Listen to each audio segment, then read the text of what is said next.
Hi there, I'm Linter with Starspeak for the first half of October 2015. That T-square I've talked about in recent weeks continues as we move into October. This is an alignment that we find Saturn in Sagittarius testing Jupiter in Virgo, and over in Pisces we've got Neptune. What makes the current setup even more interesting is Mars, the god of war, is also moving through Virgo, joining forces with Jupiter. And this is great for cheerleading and getting excited. But if you can, avoid taking risks. This applies to contracts, personal arrangements. Double check schedules, timelines. Try and be sure that people are on the same page. This is true especially starting right at the get-go in October on the 1st. The moon in Gemini completes the T-square, actually assumes a position forming a grand square in mutable signs. Now, it isn't until late afternoon in the East Coast that the moon arrives in Gemini, but Thursday and Friday, both days, pay attention, double check everything you can, and take pains to avoid making mistakes that can be costly. We're dealing with a waxing moon at this part of the month.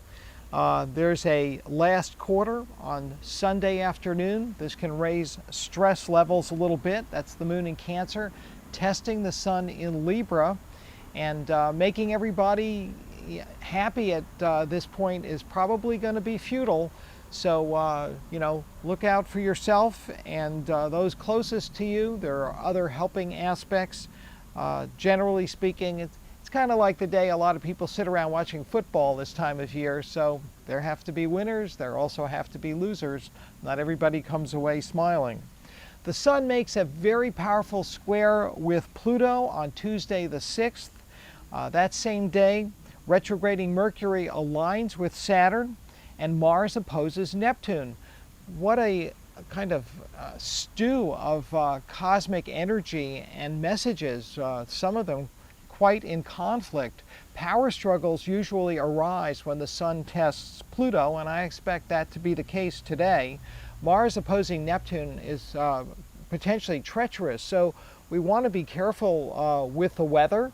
Pay attention to the forecast in your area, rain, even snow in some areas, fog. All of these can increase risk factors. Fortunately, Mercury sextile to Saturn gives us all a dose of common sense. So in the best case scenario, we're equipped to deal with whatever challenges we face. On Thursday the 8th, Venus arrives in Virgo. Good news for people born under that sign. This is going to help basically financial and social areas of your lives. And then on Friday the 9th, Mercury comes out of its retrograde, still in Libra. It begins moving forward gradually over the weekend, Columbus Day weekend. For those of you on the move, this should help facilitate your gatherings and your travel. There is going to be a testing square Saturday night between Venus and Saturn. Not a very good omen for parties and other social events. Watch your spending with this square as well. Then on Sunday, the 11th, Jupiter trines Pluto, which is a great aspect for overcoming adversity, restoring faith, and perhaps having some enlightening realizations.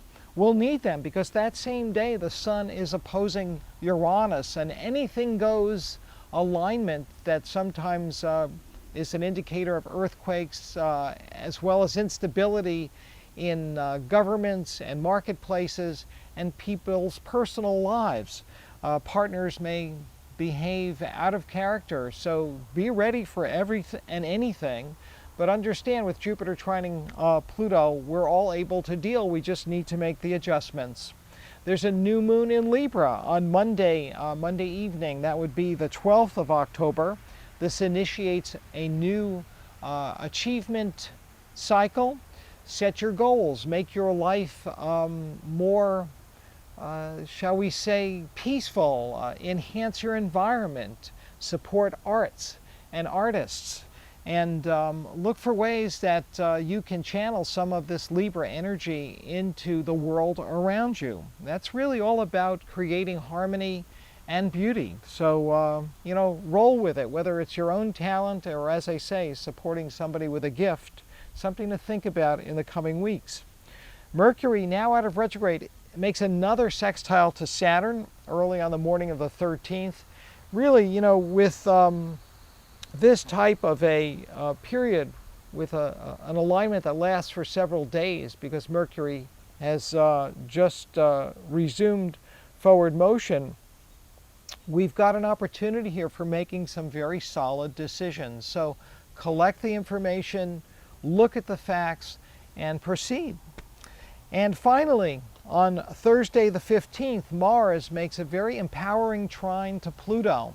This can help some people get their financial affairs in order, rediscover or employ underutilized assets and talents, and otherwise, face big challenges. This is a great aspect for heavy lifting and tackling big chores and things that require courage. So get motivated as we head into this middle period of the month. If you are looking for more daily information about what's going on in the stars, I have forecasts each day of the year at spiritofchange.org. If you want to contact me for a reading, feel free to do so. Shoot me an email at stars@ericlinter.com. And remember, keep looking up.